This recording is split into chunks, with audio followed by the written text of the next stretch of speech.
ทั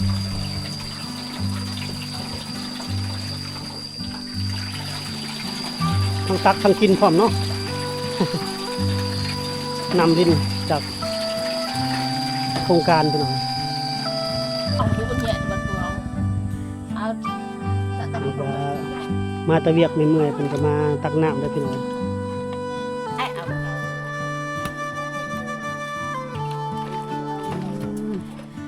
พี่น้องเขาขึ้นมาเห็นนั่นอีกฝากหนึ่งของหมู่บ้านพระเจ้าพี่น้อง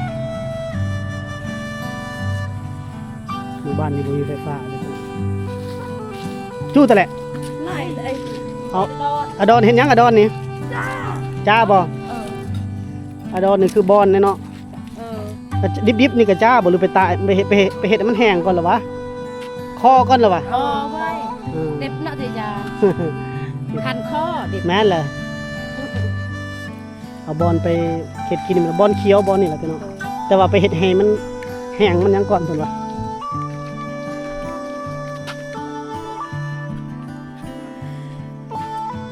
เห็นกระท่อมกระตูบน้อยๆสบายดีเฮ็ดปีชังคือควันกระดักกระดอเท่านี้นะ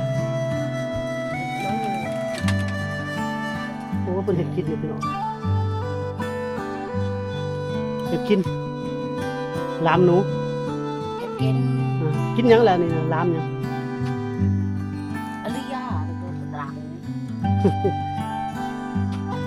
เพิ่นขายเครื่องอยู่นี่บ่พี่น้องเลยจอยสิเบิ่งกัน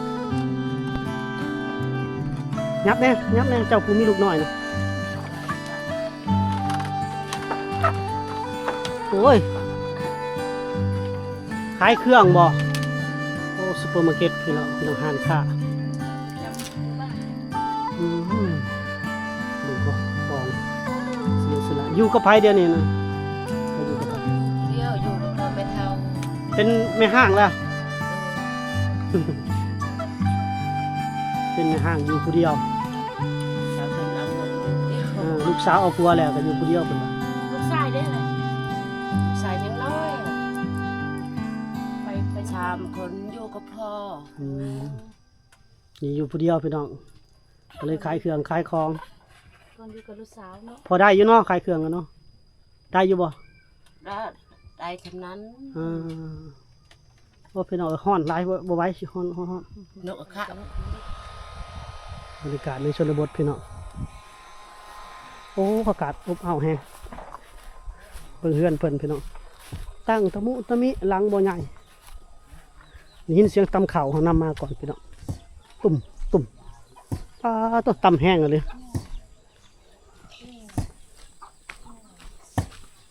ยินแต่เสียงตำข้าวตุ่มเนาะ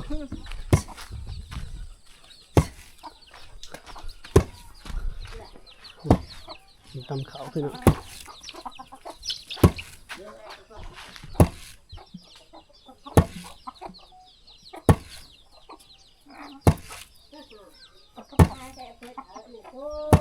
โอ้เสียงนี่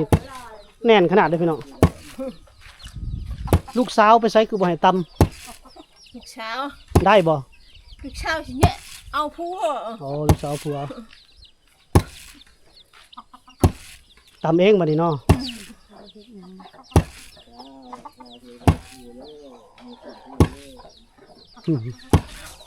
ตำเขาคกเพิ่นก็ดังเดิมเลยคกเพิ่นก็พี่น้องคกเก่าคกแก่เลยพี่น้องตำอยู่ห่มคกคาม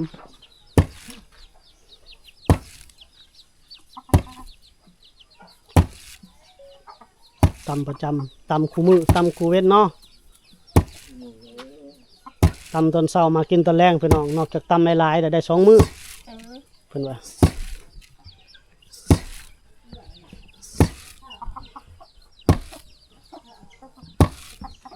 เป็นชั่วโมงหนึงได้จังแล้วเด้อพี่น้องตำนี่แหละ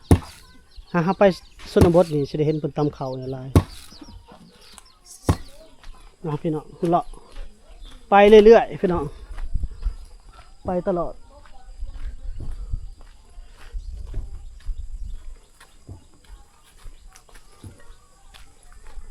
นี่คือเฮือนซ่านของพี่น้องชนเผ่าเด้อพี่น้องเด้อก็คือชนเผ่าบลูชนเผ่าตรีเมืองเซโปนแขวงสวรรณเขตพี่น้อง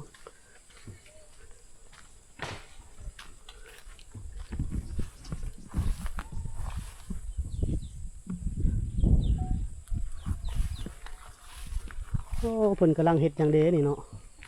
โอ้อันนี้หญ้าไอ้เฟืองเลยนี่พี่น้อง แม่น เฟืองเนาะ แม่น สารคอไก่บ่ แม่น โอ้สำบายดีสำบายดี สบายดี ต่อหากระสร้างครอบครัวใหม่บ่หรือว่าใดๆนี่ อ๋อพวกเก่าแล้ว โอ้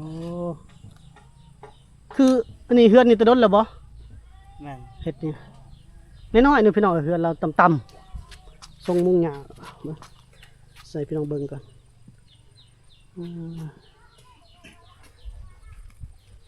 อยู่กันจักคน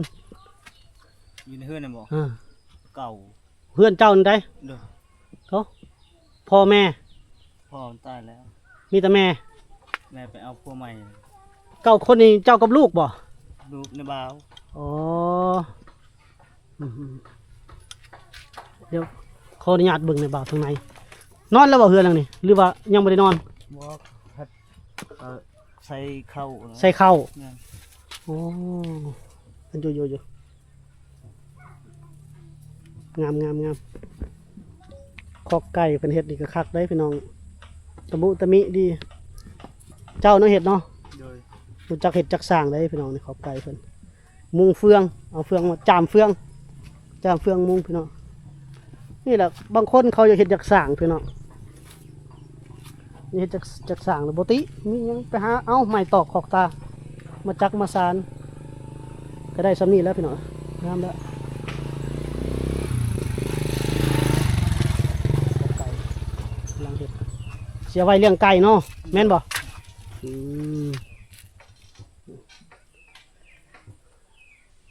อยู่เฮือนบ่ได้ไปไสบ่มื้อนี้ บ่เฮ็ดข้อไก่นี่แหละ อ๋อซักไอ้ปลูกข้าวไห้แล้วนะ แล้ว โอ้แล้วไว้เนาะเพิ่งปลูกแล้วพี่น้องเจ้าได้ลูกจักคนเจ้านะ 3 คน 3 คนเนาะลูก3พ่อแม่เป็น5บัดนี้ลูกนาบ่าวอีก ลูกบ่าวบ่มี อ๋ออยู่กับนาบ่าวเนาะ โดย 6 9 คน อีก6คนอีก3คนเป็นผู้ใด น้อง น้องอีก น้อง2 คน น้อง2 คนอีกพี่น้องโอ้หลายขนาดเนาะเฮ็ดให้กว้างๆแล้วจะได้เข้ากินพอ แม่น โอเคขอบใจพวกพ่อนาบ่าวเพิ่นพี่น้องเบิ่งเฮือนหลังนี้เด้อพี่น้องเด้อเสากลมเนาะแต่เราเฮ็ดสูงได้พี่น้องเสากลมแล้วก็เราเฮ็ดตีนตั้งมาแปะใส่น่าจะเทเอาเองหินตีนตั้งกันเนาะโอ้แต่ว่าสะอาดสร้างได้เฮือนเราได้แปลนหมดพี่น้องโอ้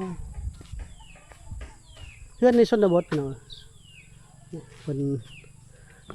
บ่มีแป้นเด้อเพิ่นเฮ็ดไม้กลมมาเนี่ยอยู่ตามชนบทก็พอได้อยู่ดีกว่าเฮ็ดขางหนีบเอาเนาะพี่น้องเนาะว่าซั่นๆก็พออยู่น้ำบ้านน้ำเมือง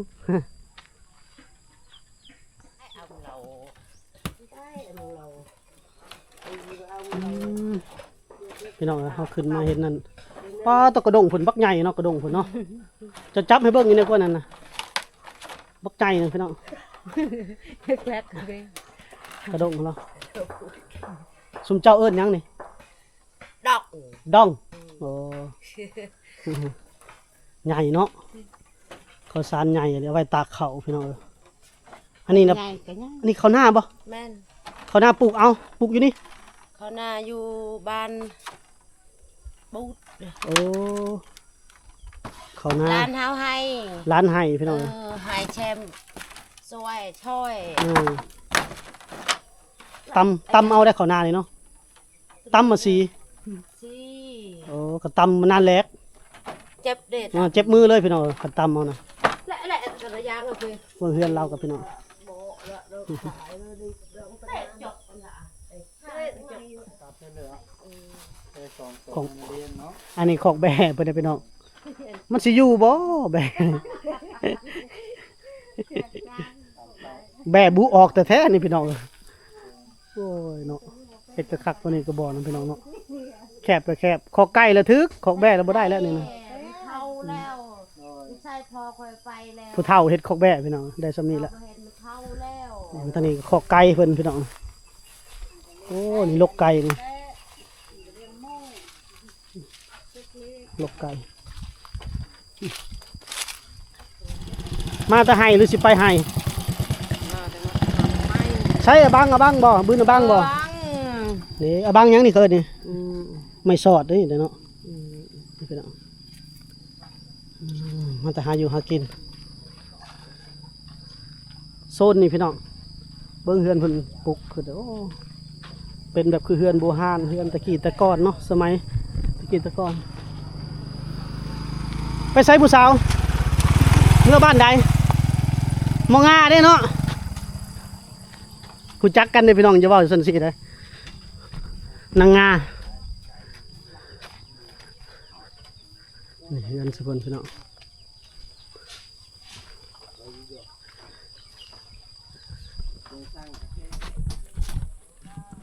ชาวบ้านเพิ่นช่วงนี้มันไปปลูกข้าวไห่เด้อพี่น้องเด้อไปปลูกข้าวไห่เราจะบ่ค่อยเห็นกิจกรรมเข้าสู่ฤดูการปลูกข้าวไห่เนาะเพราะฉะนั้นเพิ่นก็บ่ค่อยอยู่เฮือนแล้วพี่น้องไปปลูกข้าวไห่ลงไห่ลงหน้าว่าซั่นซะพี่น้องเราก็ได้พาพี่น้องเลาะเบิ่งส่วนหนึ่งเบิ่งวิถีชีวิตเขาเจ้าแดดร้อนหลายพี่น้องทีมงานเฮานี่เข้าน้ำเข้าในเข้าไฟกระทึกมีสัญญาณใช่บ่ บ่นะ ฮ้อนหลายพี่น้อง ช็อกได้ช็อกได้เป็นเพื่อเลยว่า เขาเอิ้นอันยังก็ลืมเลยมันอ้าวมันฮ้อนแห้งอะนะพี่น้อง พอจะแก้ออกไปหมดไม่ ภาษาอังกฤษจะเอิ้นมันยังก็ลืมเลยอันยังว่าลืมเลยจัก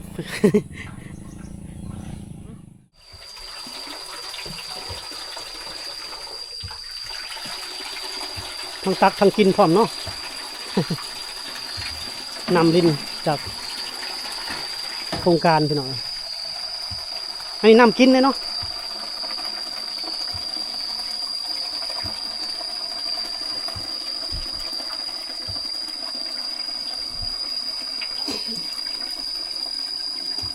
ใครแน่ได้นำกินมานี่ก็สบายไปเนาะสบาย ได้ บ้านอื่นบ้านอื่นบ่มีกินน้ำห้วยลำบาก เงาไปได้ไปกระดาษมา เราบ่ฮู้บ่ค่อยฮู้ภาษาลาว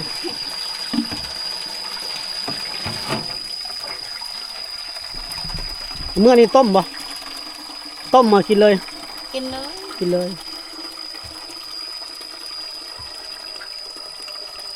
ฮ้อนครับได้น้ำดินจากภูเขา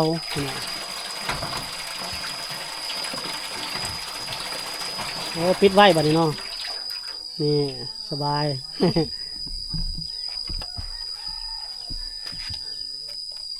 บ่มีลูกบ่จังมาหาเอาเอง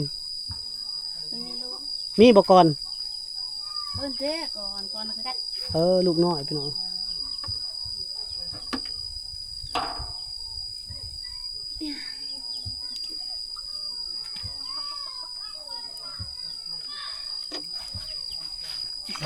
เมื่อบ่นะได้น้ำกินดู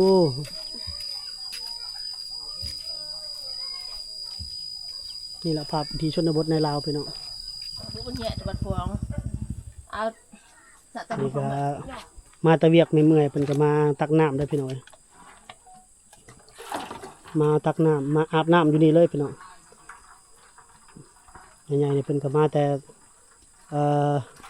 ตำข้าวพวกนี้ก็มาแต่ให้พี่น้องใครเนี่ยจะมีน้ำลิ้นมีแท่งน้ำเก็บน้ำพี่น้อง